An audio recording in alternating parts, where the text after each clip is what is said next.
Nah, langkah yang berikutnya adalah menghubungkannya dengan kerangka teori dan juga keadaan praktikal yang kita temui di dalam kehidupan sehari-hari.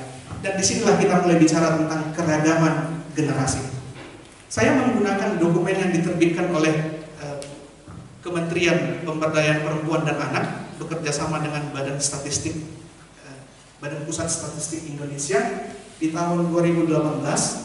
Mereka menerbitkan sebuah dokumen berjudul Profil Generasi Milenial Indonesia.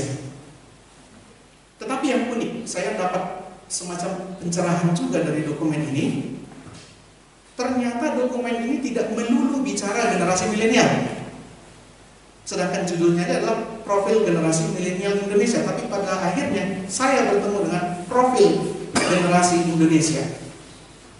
Dan data yang mereka muat di sana adalah 11,27% dari generasi Indonesia ini berasal dari generasi veteran, yaitu yang lahir sebelum Perang Dunia, dan baby boomer yang lahir antara tahun 1946 sampai 1960. 11,27%. Lalu 25,74% itu generasi X yang lahir tahun 61 sampai dengan tahun 80. Termasuk saya di sini. Saya kurang tahu kalau Amang dan Inang nanti kalau menurut teori ini kira-kira masuk generasi mana. Lalu muncullah yang kita sebut generasi milenial. Jumlah mereka 33,75%, yaitu kelahiran tahun 1980 sampai 2000. Dan yang terakhir disebut generasi pasca milenial yang lahir sesudah tahun 2001. Jumlahnya adalah 29,23%. Sehingga kalau kita lihat persentase ini, komposisi masyarakat Indonesia secara umur bergerak dari pora piramidal. Jadi di tahun 80-an waktu saya masih SD, saya belajar dulu tentang kenapa keluarga berencana perlu, karena saat itu katanya model susunan penduduk Indonesia itu secara usia berbentuk piramidal. Makin tua makin sedikit jumlahnya. Mungkin karena harapan usia hidup yang waktu itu masih terbatas. Tetapi sekarang kita lihat sudah bergeser kepada pola binpol, kacang polong. Dia sama, hampir mirip-mirip dari atas ke bawah. Jadi ini juga dari angka-angka ini kita tidak melihat ada yang drastis. Dia lebih mirip seperti lekukan-lekukan kacang polong. Dan ini juga saya pikir makin bisa kita buktikan, semakin banyak gereja-gereja kita yang punya acara pasahaton ulos tunanau makmur 70 tahun tukijang. Dan kita makin sering melihat semakin bertambah anggota jemaat kita yang berdiri di depan, dan kita ikut merasakan sukacita ketika mereka juga menerima penghargaan berupa penyampaian ulos seperti itu. Itu juga sebuah indikasi komposisi masyarakat gereja, anggota gereja kita juga sudah mengikuti komposisi masyarakat Indonesia. Nah, sekarang saya mencoba meminjam dari perspektif konseling, di mana dalam pengalaman-pengalaman berurusan dengan generasi-generasi ini ada temuan-temuan minat tertentu, tapi saya juga mengatakan ini hanya gambaran umum, bukan menjadi sebuah kategori yang pasti, tetapi berdasarkan dari kecenderungan-kecenderungan yang dilihat, generasi veteran ini minatnya itu agak lebih besar kepada hal-hal yang bersifat ideologi. Baby boomer besar minatnya kepada isu-isu kemerdekaan. Generasi X minat kepada kebebasan ekstrim, jadi mencoba sesuatu yang ekstrim yang belum pernah dilakukan orang, bahkan kadang-kadang agak melanggar, keluar dari aturan. Dan yang berikut generasi milenial, dan ada juga yang ahli sosiologi yang menggunakan istilah generasi Y. Mereka punya minat kepada IT dan isu-isu populer. Nah, kenapa disebut generasi Y? Ini juga kalau dalam kosakata bahasa Inggris, ini adalah kata tanya. Kenapa? Jadi mereka selalu bertanya tentang motif dan alasan. Jadi nggak begitu mudah untuk diyakinkan. Mereka selalu bertanya why, and why. Sehingga isu populer ini menjadi rekomendasi untuk menambah hasanah, kira-kira dia percaya atau tidak dengan satu-satu hal yang tadi dia pertanyakan. Dan generasi pasca milenial, mereka sudah semakin menaruh minat pada kecerdasan buatan. Keragaman generasi inilah yang sedang berada pada era yang sama, yaitu yang sering kita sebut dengan revolusi industri 4.0. Tapi mungkin sekedar garis besarnya saja, saya yakin Amang dan Inang juga sudah mengetahui ini. yang revolusi pertama sampai keempat itu secara garis besarnya secara sederhana dimulai dengan revolusi pertama. Jadi revolusi industri ini sebenarnya semuanya adalah lompatan peradaban yang berisiko. Kita sebut lompatan karena dia tidak menaiki tangga satu demi satu, tetapi melompat. Sehingga akan ada risiko yang terjadi ketika seseorang, kita analogikan dengan seseorang yang melompat, maka ketika dia mendarat, itu akan selalu berada dalam situasi yang tidak setimbang. Jadi akan selalu ada goncangan yang membutuhkan kehati-hatian supaya bisa nanti melompat kepada tahapan yang berikutnya. Ini dimulai dengan penggunaan tenaga manual,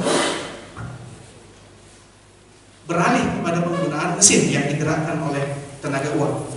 Dan ini juga diaplikasikan langsung kepada tidak hanya alat transportasi, tetapi juga percetakan. Dan ini juga yang mendorong reformasi, penyebaran kekristenan, penginjilan.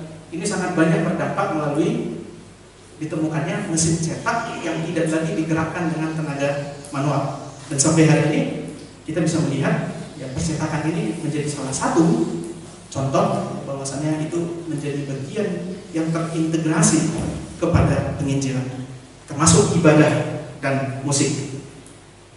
Yang berikutnya, lompatan berikutnya adalah ditemukannya listrik sebagai sumber energi yang dapat diaplikasikan ke berbagai sarana penopang kemudahan hidup manusia. Dan ini juga kita lihat dampaknya. Itu tadi kita bertemu dengan perangkat-perangkat elektronik yang begitu menjamur di gereja HKBP, paling tidak itu di akhir tahun 70-an, itu semua gereja rata-rata sudah berupaya untuk memiliki sound system dan mikrofon. Dan ini didukung oleh itu tadi, listrik sebagai tenaga penggerak. Lalu yang berikut adalah lompatan ditemukannya sistem perangkat lunak yang digunakan dalam aplikasi komputer. Dan lagi-lagi kita menemukan ini sebenarnya punya potensi yang positif di dalam kehidupan ya, bergereja. Kita katakanlah sekarang hampir semua ya, gereja-gereja yang menggunakan cetakan-cetakan bahan ibadah itu semuanya dirancang tata letaknya dengan menggunakan komputer. Dulu masih mesin stensil, sekarang beralih kepada komputer, dicetak, difotokopi, dan seterusnya. Lalu yang terakhir adalah kecerdasan buatan yang mengarah kepada duplikasi pola kecerdasan manusia. Walaupun ini belum sepenuhnya terjadi, terwujud, tetapi sudah mulai kelihatan bahwasannya kecerdasan buatan ini memang ingin menduplikasi, meniru pola berpikir manusia. Hanya memang masih ada pro dan kontra, di mana ada yang berpendapat mungkinkah pengambilan keputusan etis bisa dilakukan oleh artificial intelligence atau tidak.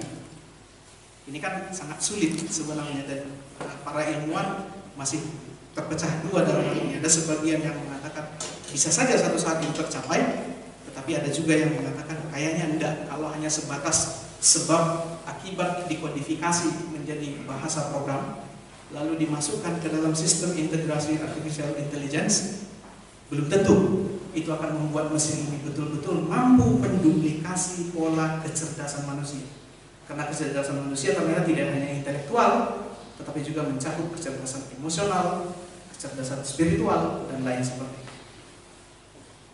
Nah, yang berikut lagi kita bisa melihat keragaman generasi dan revolusi industri ini dalam fenomena anggota jemaat kita yang sekarang rata-rata sudah makin dekat dengan sosial media.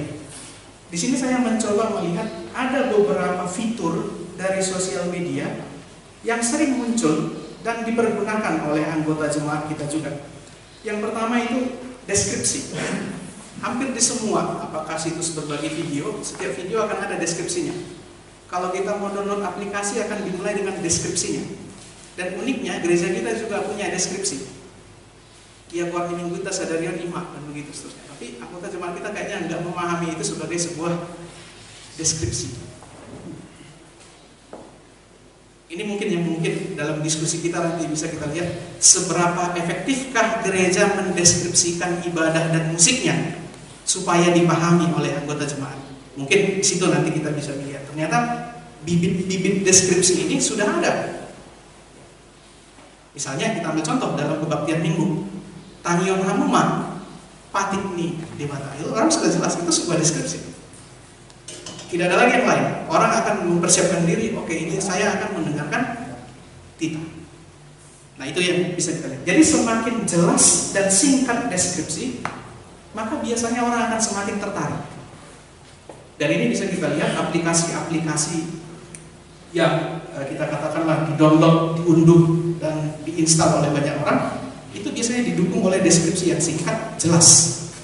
Demikian pula kita lihat misalnya video, deskripsinya yang mengundang niat ingin tahu itu biasanya akan sangat sering ditonton oleh orang. Dimulai dari judul dan deskripsi singkatnya. Semakin menarik itu judulnya, maka orang akan tertarik untuk menonton. Yang kedua adalah platform dan interface, yaitu acuan dasar yang tetap. Ini ada yang bisa dirubah, tetapi ada yang tidak bisa dirubah. Dan saya pikir dalam ibadah dan musik HKBP ini pun sebenarnya sudah ada, tinggal menunjukkannya dan menjemaatkan. Lalu yang berikut ada terms and condition, ada aturan-aturan yang mengikat. Lalu yang berikut yang unik adalah preferences, kelenturan untuk variasi. Jadi orang bisa mengotak-atik sedikit.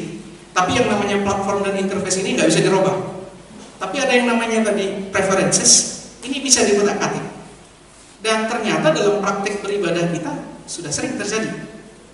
Misalnya ketika menyanyikan lagu buku ND, ada yang versi dipakai dari buku ND berbahasa Batak, ayat 2-nya dari bahasa Indonesia, ayat 3-nya dari Kidung Jemaat, ayat 4-nya dari Praise and Prayer. Paling tidak itu sudah terjadi di setiap kolektif. Ini kan semacam preferences. Orang bisa mengutak-atik, tapi nggak merubah yang utama, yang pokoknya. Lalu yang berikut ada yang disebut dengan conformity, yaitu sikap umum yang mempengaruhi keputusan personal atau individu. Dan ini juga kita lihat mengapa begitu penting bagi orang sebelum menonton video untuk lihat berapa kali ditonton, berapa banyak tanda jempol, dan berapa banyak jempol ke bawah. Ini yang disebut dengan conformity. Dan ini juga penting. Ternyata dalam ibadah kita, saya ambil contoh di Siantar Kota, itu hampir yang hadir ini saya yakin, dan saya coba menelusuri mereka, ini rata-rata mereka atas referensi teman satu kuliah. Karena rata-rata yang di situ yang hadir adalah anak kuliah yang berada di sekitar kawasan Pematang Siantar. Jadi kalau kita bicara tentang apakah musiknya yang menggugah, saya nggak yakin musiknya yang mendatangkan mereka ke sini. Kalau dibilang tata ibadahnya tidak monoton, saya nggak yakin itu terjadi. Tapi saya yakin conformity ini yang bekerja. Tinggal sekarang yang menjadi persoalan, di manakah peluang gereja memberitahu data-data yang menunjukkan conformity ini. Memang secara terpisah bisa kita lihat anggota jemaat kita semakin banyak yang mau memposting khotbah, paduan suara, tetapi tidak diiringi dengan deskripsi tadi. Sehingga orang hanya melihat, oke, ini nyanyian, lalu oke. Tapi coba misalnya diceritakan, ini lagu ini sudah melewati proses latihan lebih kurang 3 bulan. Yang nyanyi ini ada ini yang sakit, ini parah, tapi dia juga memaksa untuk tetap hadir. Ketika ini muncul dalam deskripsi, orang akan melihat video itu dengan cara yang berbeda. Saya nggak tahu pengalaman Amang dan Inang ketika melihat postingan di Facebook kan biasanya hanya oke, like, lewat. Itu pun kadang-kadang ini udah biasanya yang lagu begini, lalu dilewatkan tanpa memberi respon apapun. Itu misalnya. Lalu yang terakhir adalah feedback. Seberapa besarkah ruang diskusi dan dialog dimungkinkan?